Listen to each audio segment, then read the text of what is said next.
एक ऐसी माँ जिससे सब लोग कहते थे कि उसका बेटा 3 साल पहले घर छोड़ के चला गया, पर असल में उसका बेटा उसी के घर में एक अलमीरे के अंदर शादी हुए लाश में बदल गया था।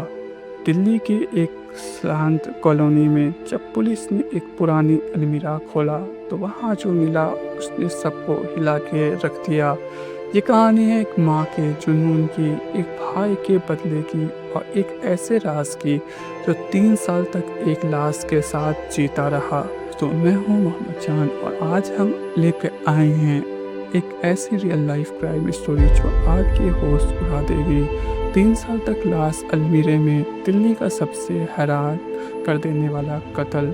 चलिए शुरू करते हैं। नॉर्थ दिल्ली के एक क्वाइट कॉलोनी मॉडल टाउन। ये कहानी शुरू होती है 2022 की एक शांत दिन जब एक पड़ोसी ने पुलिस को फ़ोन किया। सर, एक अजीब सी बदबू आ रही है शर्मा जी के घर से, लगता है कुछ तो गड़बड़ है। पुलिस जब घर पे पहुंची तो गेट बंद था, दरवाज़ा नॉक किया गया। बाहर एक पुरानी माँ मिली जिनका नाम था सरोज शर्मा। उनका चेहरा थका हुआ था पर आंखों में कुछ छुपा हुआ था। इंस्पेक्टर ने पूछा, आंटी घर के अंदर से बदबू आ रही है, सब ठीक है? सरोज ने कहा, पता नहीं बेटा, कुछ दिनों से फ्रिज खराब है, शायद उसी की स्मेल हो। पुलिस ने अंदर आने की परमिशन मांगी और सरोज ने मना नहीं किया। जब टीम घर के अंदर गई तो पहले तो सब नॉर्मल लगा, एक नॉर्मल सा मिडिल क्लास घर, पुराने फर्नीचर, टीवी थोड़ा धूल, पर ड्राइविंग रूम के कोने में एक बड़ी सी अलमीरा थी जिसमें ताला लगा था। इंस्पेक्टर ने उस अलमीरे के पास जाते ही कहा, यहीं से आ रही है स्मेल। पुलिस ने ताला तोड़ा और जब अलमीरा खुली तो अंदर एक प्लास्टिक रैपर डेड बॉडी मिली, आधी सड़ी हुई, और उसके साथ एक पुराना मोबाइल फ़ोन। रूम में सब चौंक गए।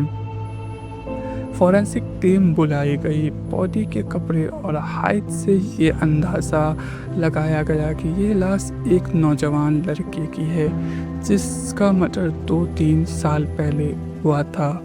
पर यह लाश किसी और की नहीं, सरोज के अपने बेटे अभिषेक शर्मा की थी जो 2020 में घर छोड़कर चला गया था। सब हैरान रह गई। माँ की आंखों में आंसू नहीं थे, उनके चेहरे अभी भी शांत था। इमिग्रेशन ने जब पूछा, आपके बेटा 3 साल से मिसिंग था और ये उसकी बॉडी आपके घर में थी, आपको कुछ नहीं पता था? सरोज चुप थे पर उनके पड़ोसी कह रहे थे, आंटी कभी कहती थी कि अभिषेक मुंबई चला गया है, कभी बोलती थी कि कॉल आया था उसका।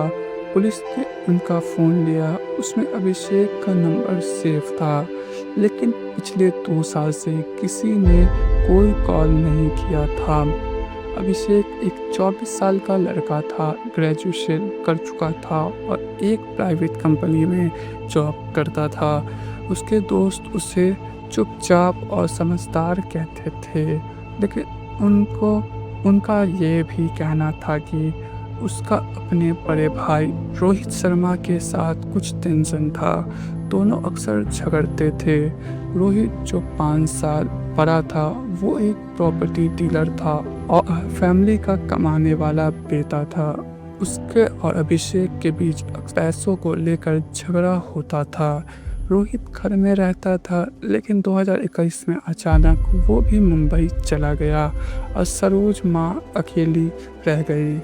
पुलिस को शक हुआ रोहित का इस मर्डर में कोई हाथ हो सकता है क्या?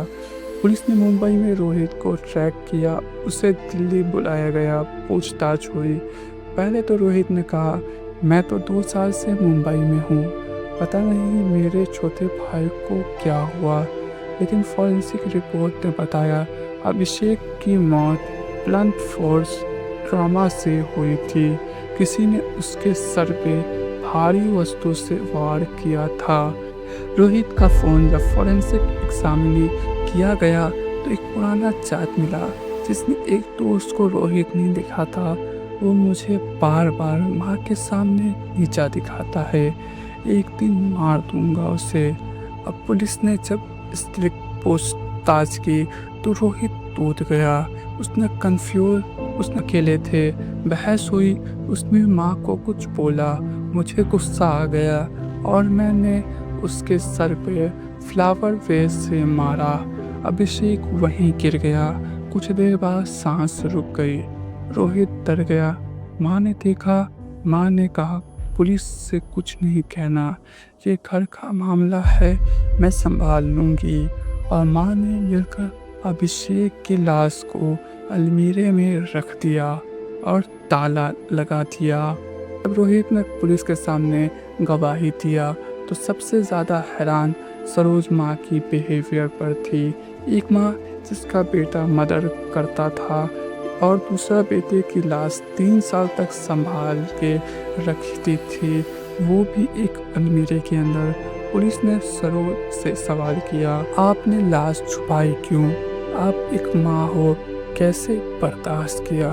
सरोज ने सिर्फ इतना कहा, जेल दोनों को हो जाती, माँ होने का फर्ज निभा रही थी।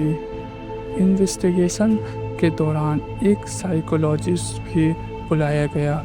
उसने कहा, सरोज अपने बड़े बेटे से इमोशनली अटैच थी। छोटा बेटा अभिषेक से उनका रिश्ता थोड़ा कमज़ोर था।